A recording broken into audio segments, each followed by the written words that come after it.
Good afternoon, fellow modelers. Welcome back to another episode of Handy Reviews. This is Mr. Handy. We're going to take a look at the new revised and expanded edition of Yefim Gordon and Dmitry Komisarov's famous Russian aircraft on the Mig-29 and the Su-35. They recently did two. They revised this one and then one on the Su-27. So we're going to take a peek. These are very thick books. Lots and lots of pages. I think it's over 1,000 or almost 1,000 pages of information. So I'm probably not going to go through the entire book.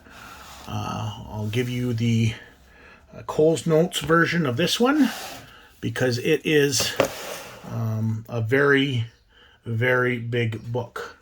I'm going to adjust a little bit here because I seem to be hitting the camera. So, anyways, let's get into it.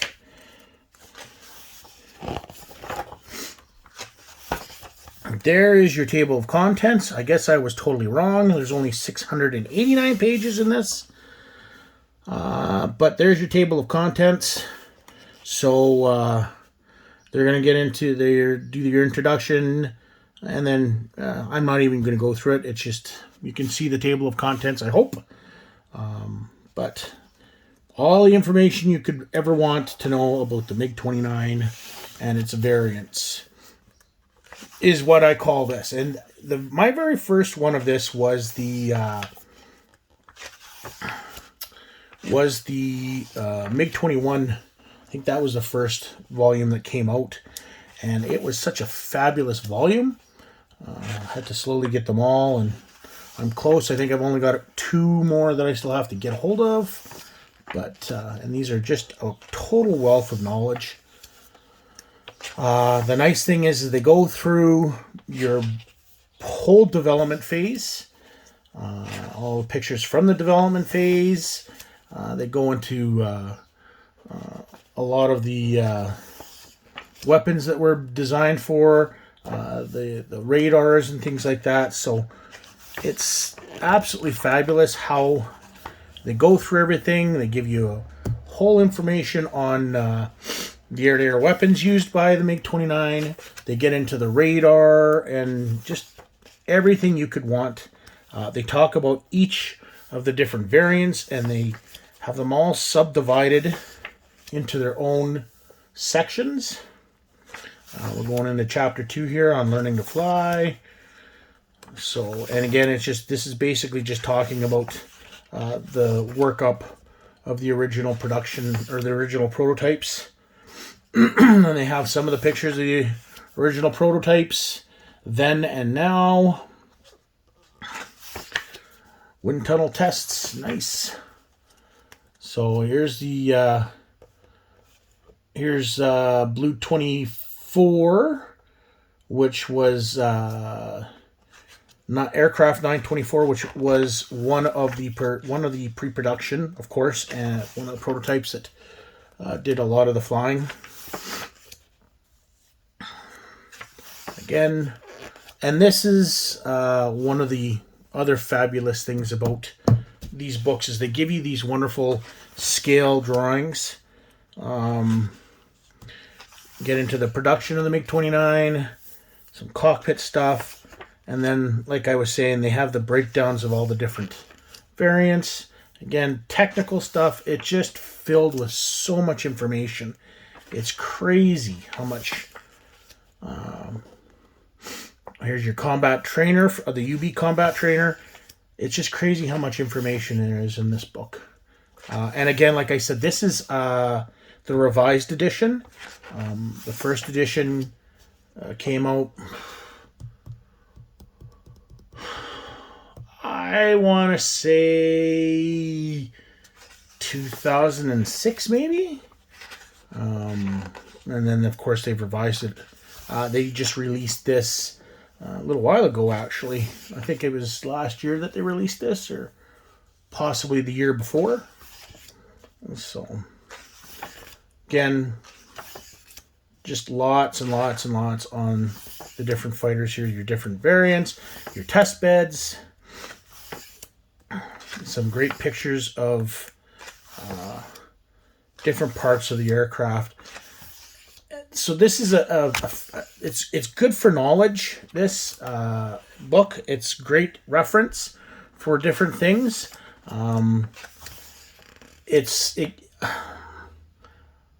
I would pick it up for modeling, but unfortunately, there's not a lot of modeling info in this book. There's lots of weapon layouts, and you get the scale drawings and stuff like that, and then you do get some really nice cockpit pictures, but you don't get really in-depth into the plane with regards to walkarounds. You know, I mean, these are the basic pictures you're looking at. You don't really get to peek at the wheel wells. You don't really get a peek at, you know, all the little doodads on the aircraft. You do get these wonderful scale drawings, and I mean, that is a major plus, as well as all the information on the different fulcrums. This says it's anatomy of the fulcrum, and it does kind of go into it, but like I said, you know, you get these very basic views of the airframe, right? So, I mean, I guess you could use that, but that's basically what you're going to get. So, there's some nice engine detail pictures, but,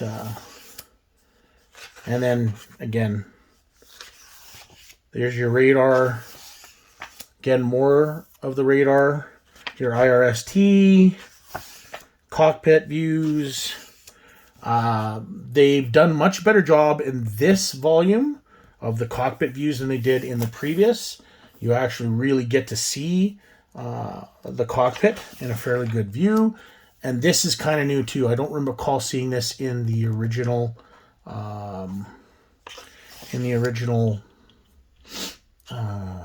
edition. Again, lots of wonderful information on the missiles. Most of that, I'm assuming, is taken out of their other book that is about Russian weapons, which is also a great book to have if you can find it. Now I start talking about the new generations of MiGs.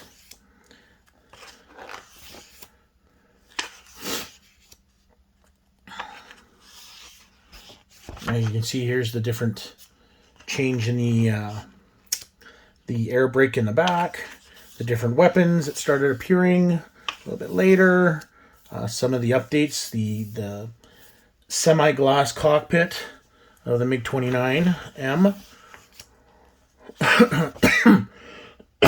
Excuse me. No, I don't have COVID. TAC aircraft. So again, this is nice. This is basically how they've set up their variants. So you get in here. Here's your export multi-role fighter. It gives you the actual name, the Mig-29ME. Your Soviet designation, Mig-31. It gets right into everything here. It gives you the explanation on why it's called ME. It tells you that this is a Russian name. I'm not even going to try to pronounce it. But basically that Russian name, which corresponds with it, basically is translated into upgraded export. And then it gives you a little bit of information with that. It does them for every variant. So there's a Mig-29 SH attack aircraft. It was a project, and then they go into the full detail of stuff on that. It's, like I said, the way that they set this up is really, really wonderful. And then, of course, your scale drawings to correspond with the actual aircraft. There's a section on the navalized version of the Mig-29. And then your wonderful pictures that we saw back in, what was it, 89 or so, when we started seeing maybe it was not. I was 89 or early 90s when I remember seeing the pictures of the Tbilisi in I think it was Combat Aircraft or something. Combat Aircraft magazine. So again, this is all on information on the naval version of the MiG-29.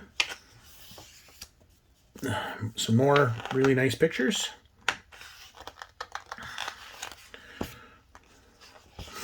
More flying pictures. More on deck pictures. Landing. Here's some of your side view drawings. Again, in detail pictures of the differences. So you get a half decent picture of the wing fold. You get to see the actual FOD plate for the MiG-29, which is interesting if you didn't know it or not, but the MiG-29 has a FOD plate that is closed when it's on the ground, and it's activated by the landing gear. So once it starts to take off and the landing gear starts to go up, the actual FOD door goes back in and opens up the air intake. And as the MiG is starting to leave, the bleed doors on the top of the leading edge extensions open up to let the air come in through the top so that you don't suck in anything bad. It was supposed to be built for rough field or unprepared battlefield landing, or unprepared landing fields, so to prevent any ingestion of FOD. But again, you can see the different air brakes that were provided. In addition to the MiG-29 naval version was the refueling pod, and I think that came over to the newer generations of the MiG-29 as well. And of course your landing hook. Some more information on the, or some more pictures of the cockpit. And again, getting more into the just the navalized versions of the MiG-29. Here's the two-seater, an official model of the two-seater. Again, now we get into the scale drawings. Again, for the MiG-29K naval version. Here's a mock-up of the cockpit for the two-seat version of the MiG-29, the KU. And then we start getting into upgraded versions of the MiG-29. This is the this is on the SMT. So this is the fatback version, basically the MiG-29C, which also had the updated cockpit, the glass cockpit, so to speak.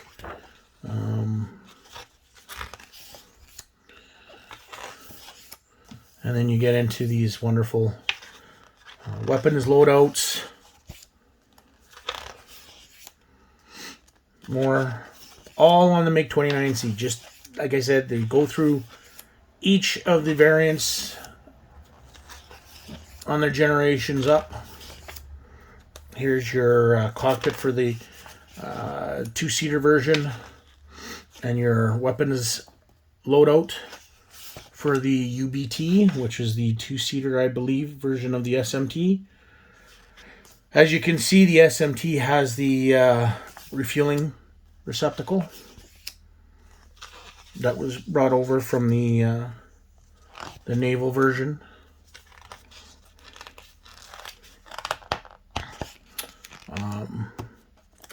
The radar, and I'm not sure if it's this one or the MiG-31, but I remember reading something about a phased array radar which they were testing. So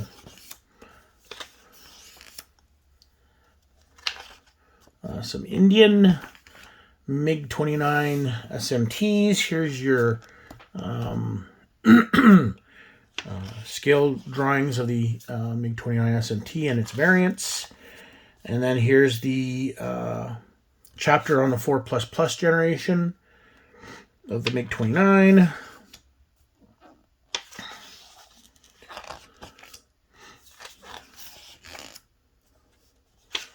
So we get looking into the Mig-29K again.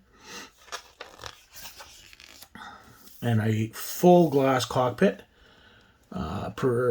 presented for this one here is the 2-seat version, so it's the KUB. I believe this is just the K version here. So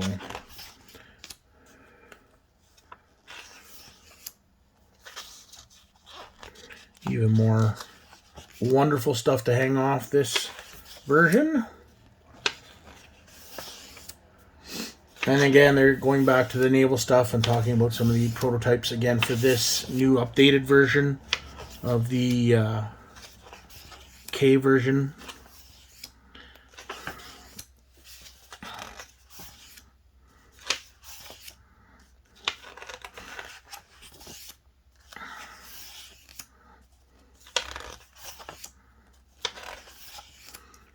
Again, like I was saying, in every chapter, after they've talked about whatever they're talking about, you have your beautifully done scale drawings. Not sure what the scale is, but you know, you blow them up if you need to. So here's your chapter on the land-based version, the 4++ generation of Mig-29.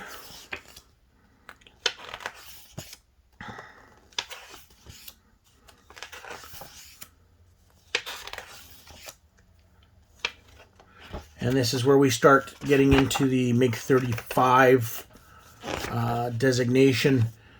Talks about Mig-29 M2 demonstration, which ends up, looks like, turning into the Mig-35S. So, and here's your radar section. I do believe that this is the phased array radar that they were talking about. I'm not. I'm sure somebody will correct me if I'm wrong. But again, all on the land-based version of the Mig-29, like I said, which I believe started being turned into or began to start being designated as the Mig-35.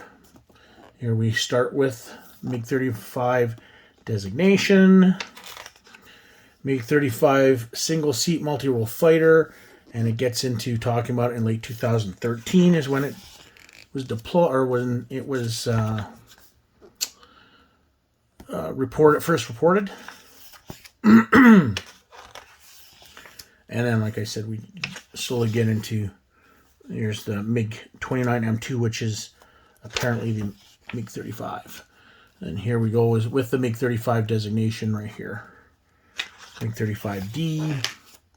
And then we get into the chapter of in-service. So basically this is where they talk about the use of the Mig-29 in service and wherever, whoever is using it. Talk about some combat stuff if it was in combat. But basically it's just stories about its use in mostly Russian service. But again, we get into foreign deployment. That'll probably be, so we talk about, they look like they talk about German use during the Cold War, the end of the Cold War as well.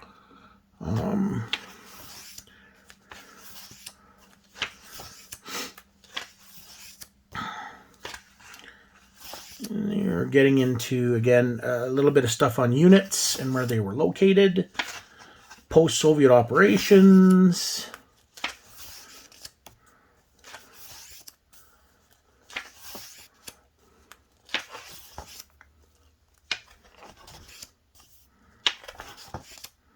And again, like I said, this is all just basically talking about the use of the Mig-29 and all of its different service areas.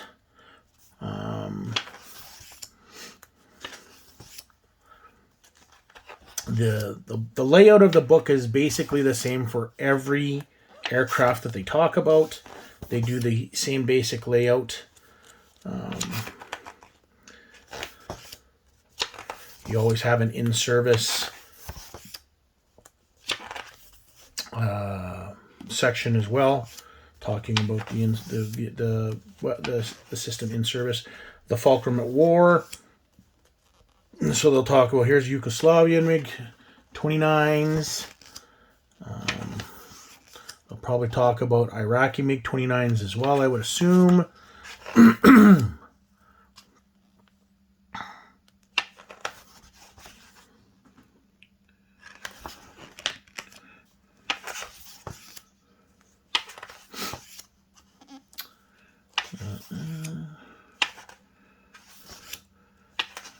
And then we get into the aerobatic use of the MiG-29. And then we get into fulcrums far and wide.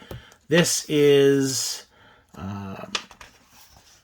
basically all the MiG-29s that have been produced and where they are, what the number is. So you get your we're going to start off. This starts off with probably Russia, I'm assuming, Soviet Union, Russia, and here's your serial number, your fin number, what it is, what kind of MiG-29 it is. There's your tactical code, and then it just goes with notes on where it was, where it served, and things like that. So this goes through every MiG-29/35 that was built. So, and it's not just for the Russians, it's for everybody. So they start off with the Russians in this. These are, again, all the serials for all the MiG-29s. Here's Soviet and Russian Navy MiG-29s.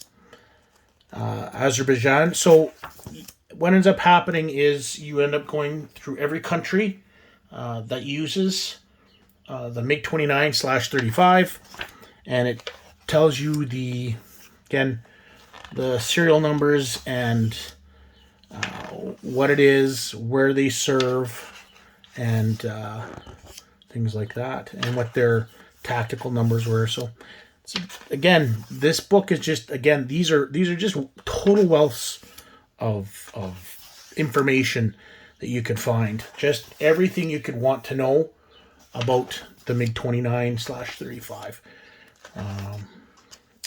Every famous Soviet fighter, I think that's the nickname for these things. They're all the same. They have the exact same thing. So they're everything you could want about that aircraft.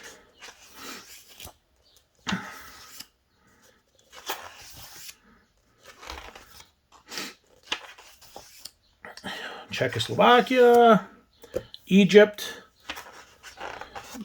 Egypt, I don't believe ever used it, but they, I guess they did.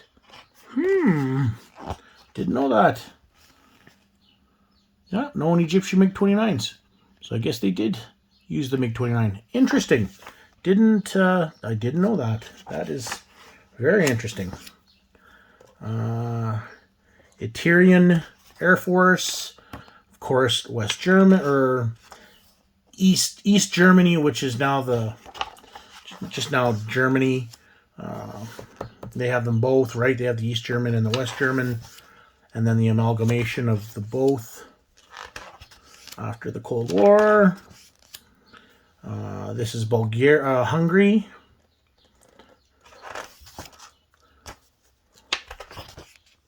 India.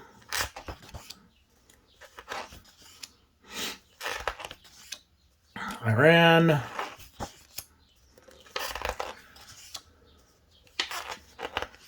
And apparently Iran is using some of the 2C. Oh no, these are Indian. Well, that's funny that they've talked about Iran, but they continue on. Anyways, here we go with Iran now. I thought Iran was using them in the Navy, but Iranian was Iraq, or Indian. Iraq.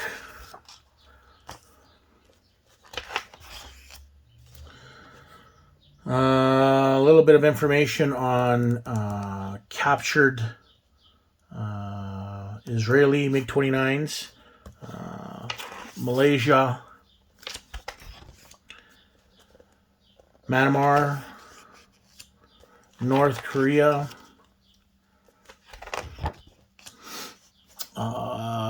Peru,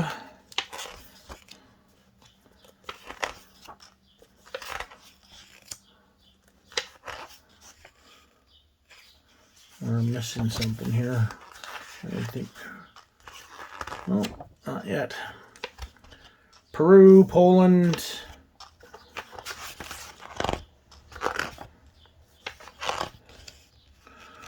Romania.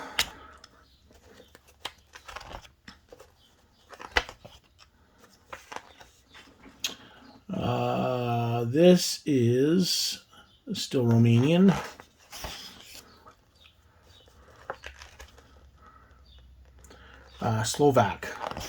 Slovakia. This is Syria. Well, this is Syria. This is Sudan. Of course, the American captured Mig-29s are in here as well.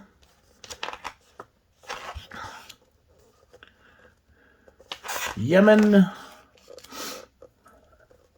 Yugoslavia.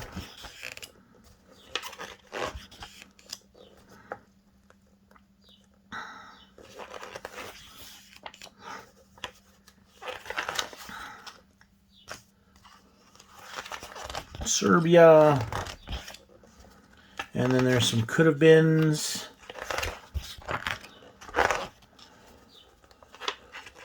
And then we get into some appendixes. So here's Appendix 2 is Mig-29 family production list.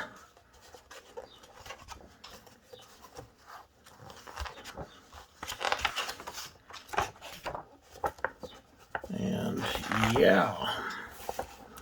And then some information on accidents and attrition.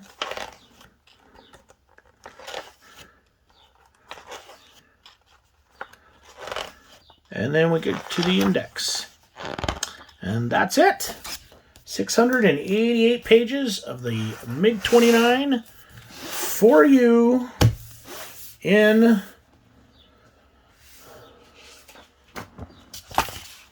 Famous Russian Aircraft by Yefim Gordon and Dmitry Komisarov. Again, this is the new revised and expanded edition. Creasy Publishing is where you can get it, and you can see the costs probably not so well, but in the UK it's £44.95. In America it's $64.95. I think I got this on Amazon for $75 because it was on sale. Yeah. So if you love the Mig-29 as much as I do, it's definitely worth it. It is a heavy damn book. I got mine from Amazon, but it came from Book Depository. The only thing I don't like about them is, unfortunately, the front is a little bit cracked and dented and everything. So, but definitely worth the money I spent. It gives you everything you could possibly want to know about the Mig-29 and the Mig-35. It's a great addition to the older one, but it's also a great addition to just having information on Soviet aircraft. Like I was saying in a previous one, in a previous review, it's hard to find Soviet references, find references on Soviet aircraft. So you get what you can get. These are, like I said, they're expensive, but they are definitely worth it because they have a wealth of information in them. So definitely something to pick up if you like the Mig-29. And yeah, like I said, you can pick it up at Amazon. You can pick it up at Creasy Publishing as well. I think Specially Publishing in the States also has it as well, but I'm not too sure. So that's it for this review. Thanks for watching. That was a long review, that one. There were a lot of pages in that book. I'm going to do another one on the other revised version of the SU-27. We'll get to that one next. And yeah, so thanks for watching. Thanks for supporting the channel. Those of you who've subscribed and liked, I appreciate it. Just starting off here, so hopefully this will help out those, so that like I was saying before, this is for modelers, so they don't have to spend so much money and end up finding out that you bought something that was way overpriced when you thought it was going to be good. So I hope this is helping out people out there. That's it for this review. Stay tuned for the next one, and as always, happy modeling. Take care, and we'll see you on the next review.